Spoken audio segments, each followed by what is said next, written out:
The world ended in a matter of days. The virus, if it even was a virus, spread faster than any government could contain.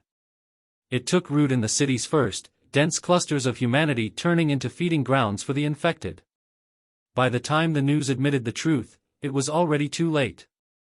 Mason Cole had always considered himself an average guy, ex-military but nothing special. Now, standing at the edge of a burning highway littered with abandoned cars and corpses, he realized average wasn't going to cut it anymore. The world had changed, and only the ruthless would survive. He adjusted the straps on his bug-out bag, his grip tightening on the crowbar in his right hand. The rifle slung over his shoulder had a half-full magazine, his last. Ammo was already scarce, and making noise was a death sentence. A sound broke through the eerie silence of the dead highway. A scraping noise. Mason turned his head slowly.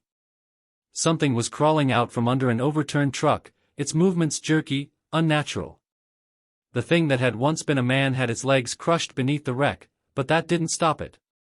Fingernails scraped against the asphalt as it dragged itself forward, its mouth working hungrily.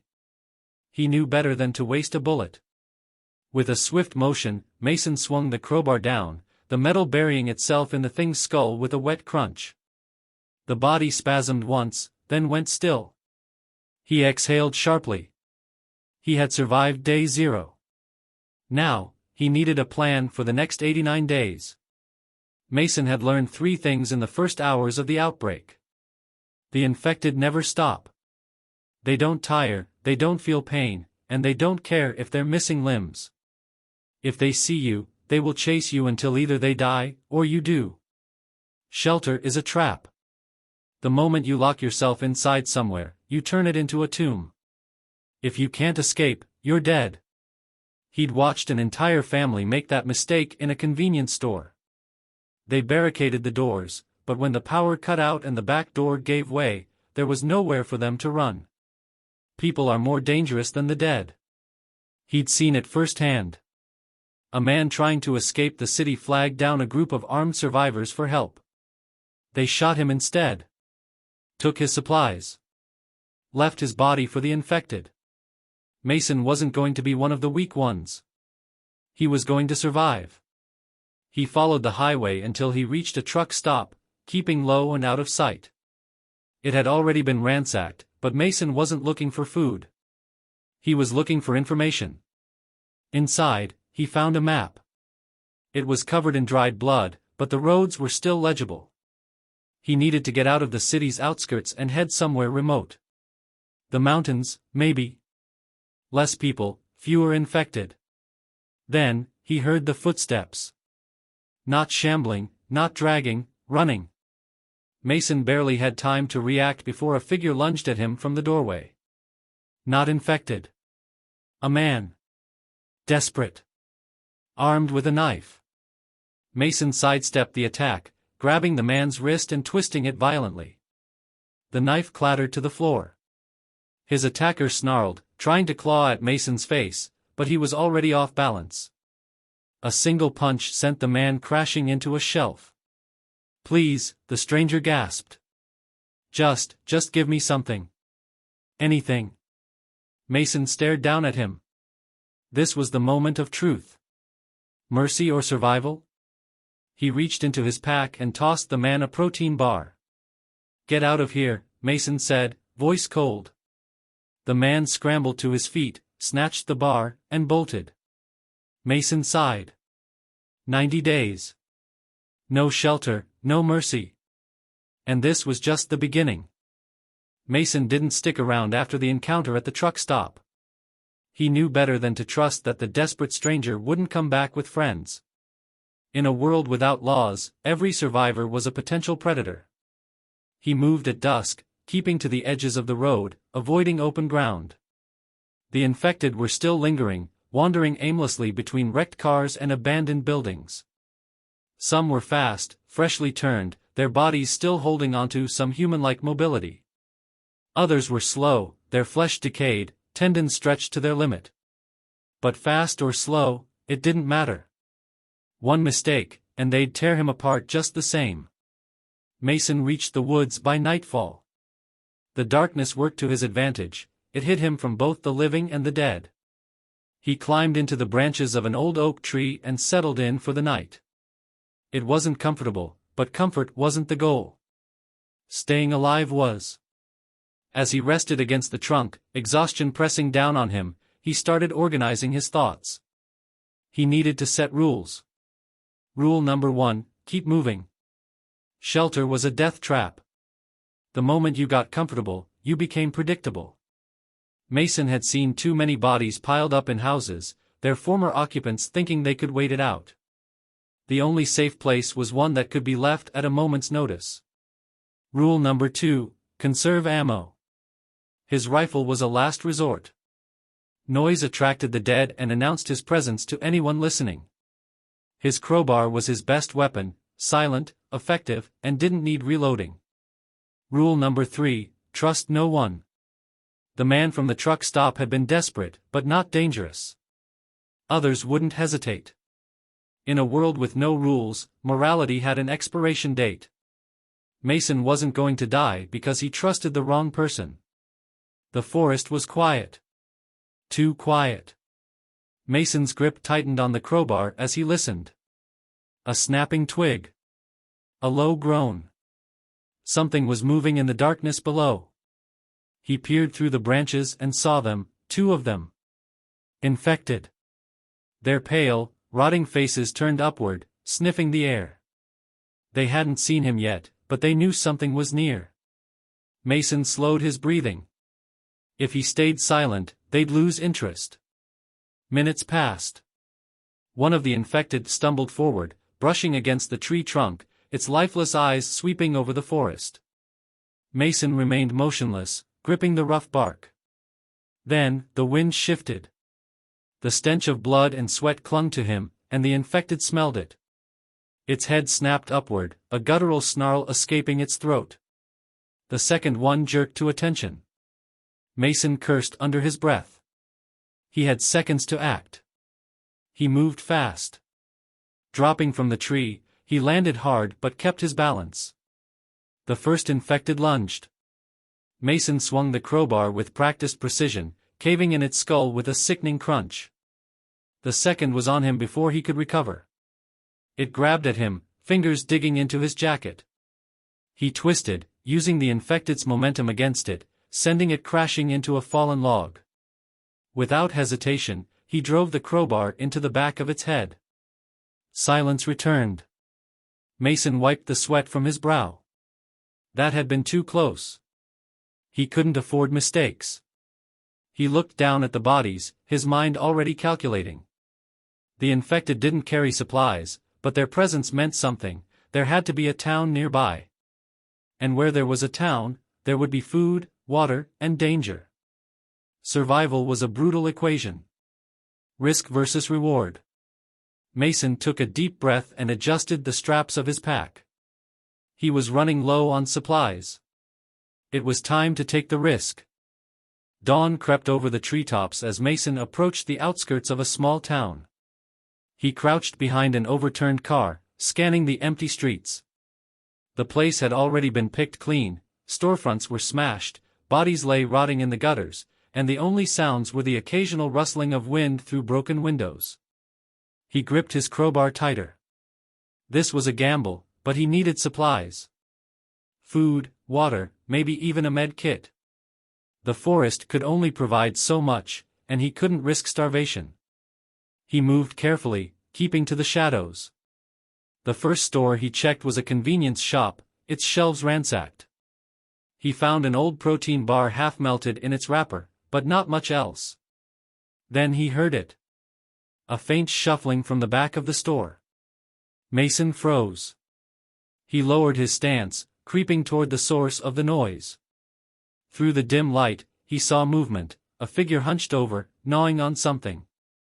A fresh one. Recently turned. The infected raised its head, blood dripping from its cracked lips. It locked onto him and screeched. Mason didn't hesitate. He lunged forward, swinging the crowbar in a brutal arc. The first strike knocked it off balance, the second caved in its skull. He barely had time to catch his breath before another sound reached his ears. More of them. The noise had drawn a crowd. He turned toward the front of the store just in time to see silhouettes moving through the broken windows. Too many. Mason cursed and bolted toward the back door. He crashed through, emerging into an alleyway. He didn't stop moving. He sprinted across the street, heading toward the police station. It was a long shot, but if the armory hadn't been completely looted, he might find more ammunition. The station's doors were already broken open, the lobby trashed. Papers and broken glass littered the floor. He kept his steps light as he moved through the building. The armory door was shut. Locked. Mason scanned the room, spotting a corpse slumped against a desk. A police officer, his belt still holding a holstered pistol. Carefully, Mason approached. The body had a bullet hole in the temple. A self-inflicted wound. He pulled the pistol free and checked the chamber. One bullet. No extra magazines. Not much, but better than nothing. A sudden noise made him whirl around. Footsteps. Not infected, too controlled, too deliberate. Mason raised his crowbar just as a shadow moved at the end of the hall. A voice, sharp and commanding, rang out. Drop it. A woman stepped into view, a shotgun aimed at his chest. She had a hard look in her eyes, her dark hair pulled back into a tight ponytail. Mason didn't lower his weapon. Not looking for trouble, he said evenly. She studied him for a moment before lowering the shotgun slightly. You're an idiot if you think this place has anything left, she said. I'll take my chances. She exhaled, then jerked her head toward the exit. Then you'd better move fast. That horde you pissed off? It's coming this way. Mason's jaw tightened. More noise echoed from the streets outside. The dead were closing in. And now, survival meant trusting a stranger. Mason had two options: trust the woman with the shotgun or take his chances alone. The growing chorus of snarls outside made the decision for him. Fine, he muttered. Got a way out of here? The woman, who still hadn't given her name, nodded toward the back of the station. Service tunnel. Leads to a drainage ditch outside town. Mason glanced at the front entrance. Shadows writhed beyond the broken glass, the infected drawn by the noise. Time was running out. Go, he said. She led the way, moving quickly through the wrecked hallways. The service door was locked, but she had a key. In seconds, they were inside the tunnel, a damp, narrow passage reeking of mold and sewage. Mason pulled the door shut behind them just as the first infected crashed into it. The hinges groaned, but held. They ran. The tunnel stretched for several hundred yards, the darkness closing in around them. Their footsteps echoed, loud enough to set Mason's teeth on edge. The woman suddenly skidded to a stop, throwing out a hand to halt him. Trap ahead, she whispered.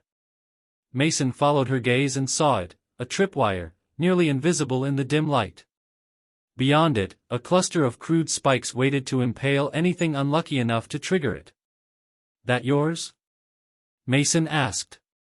She shook her head, expression grim. No. But I know who said it. Mason's grip tightened on his crowbar. Friends of yours? She scoffed. Not exactly. Before Mason could ask more, a noise echoed from deeper in the tunnel. Footsteps, several of them. And voices. Someone's down here, a gruff voice muttered. Might have supplies. Mason exchanged a look with the woman. The dead weren't the only threat.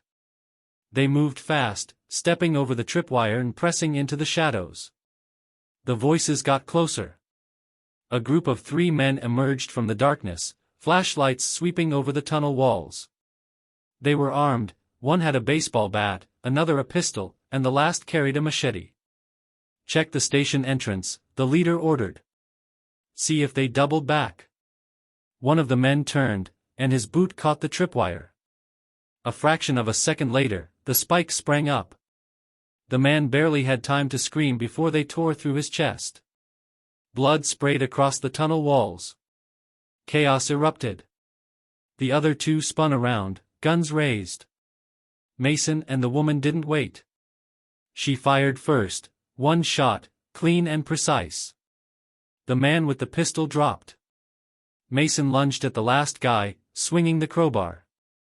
The metal connected with his wrist, sending the machete flying. A second blow took him down for good. The tunnel fell silent again, except for the dying man's ragged breathing. Mason exhaled, wiping blood from his brow.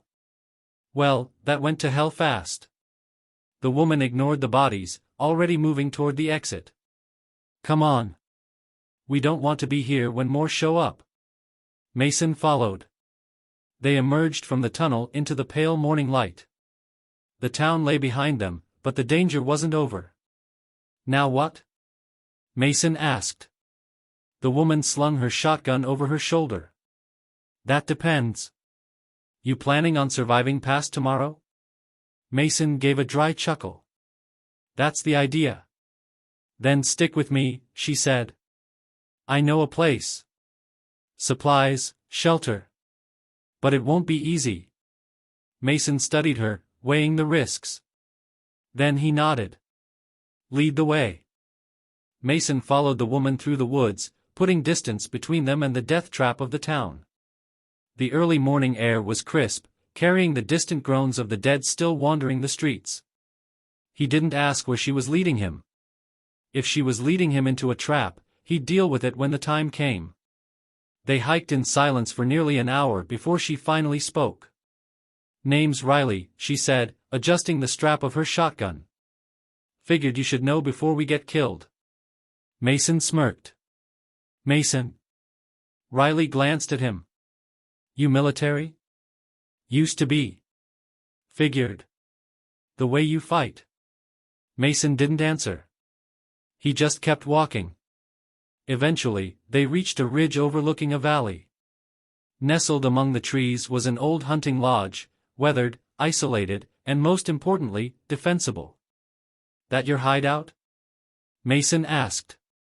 Riley nodded. Been using it since things went to hell. Got supplies, water, and enough ammo to make it worth the trip. Mason scanned the area. No movement. No obvious signs of infected. It looked solid. Why bring me here? He asked. Riley crossed her arms. Because I need help keeping it that way. And you don't seem like an idiot. Mason raised an eyebrow. That's your recruiting pitch? Take it or leave it. Mason exhaled, considering. Going solo had kept him alive so far, but he wasn't stupid. Survival wasn't just about staying alive, it was about lasting. And lasting meant making hard choices. All right, he said finally. Let's see if this place is worth the risk. They approached cautiously, checking for threats. The lodge was still intact, its reinforced windows showing no signs of a breach. Inside, the place was better stocked than Mason expected, canned food, water filtration, even a generator with a small stash of fuel. Not bad, he admitted. Riley shut the door behind them, securing the locks. I've been careful. Mason set his pack down, rubbing the tension from his shoulders. So what's the catch? Riley hesitated. Couple of days ago, I saw smoke in the distance. Probably a group, maybe raiders. If they find this place, it won't stay safe for long. Mason nodded grimly. He'd seen what people were capable of. The dead were predictable, the living weren't. Before he could respond, a sound echoed from outside. Footsteps. Riley cursed under her breath, reaching for her shotgun. Mason grabbed his rifle and moved to the window, peering through the boards. 4 figures. Armed. Not infected. One of them, a tall man with a scar running down his cheek, stepped forward. Whoever's inside, he called, come on out. We just want to talk. Mason sighed. That's never true. Riley's jaw tightened. I know that guy. He's bad news. Outside, the man continued. Look, we know you've got supplies. We don't want to take them. We just want to share. Mason smirked. They really think we're that stupid? Doesn't matter, Riley muttered. They're not leaving empty-handed. Mason checked his rifle. Then we make sure they leave in a body bag. The tension in the air thickened. Outside, the strangers waited.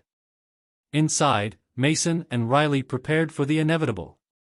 No shelter. No mercy. And no backing down. Mason exhaled slowly, steadying his grip on the rifle.